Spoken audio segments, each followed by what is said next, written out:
بعد سقوط الاتحاد السوفيتي كرمت المخابرات الأمريكية عميلها الروسي، وكان يشغل منصب وزير الخدمة المدنية في موسكو. سأله ضابط المخابرات الروسية: أنا كنت مسؤول عن مراقبتك، لم أجد لك علاقة مع المخابرات الأمريكية ولا تواصل ولا مراسلة، فماذا عملت لها؟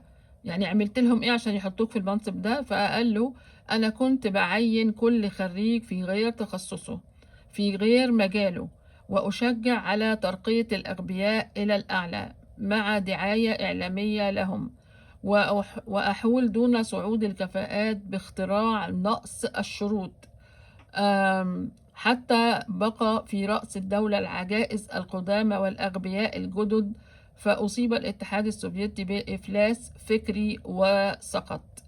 عندما يوكل الأمر إلى غير أهله يكون الانهيار حتميا.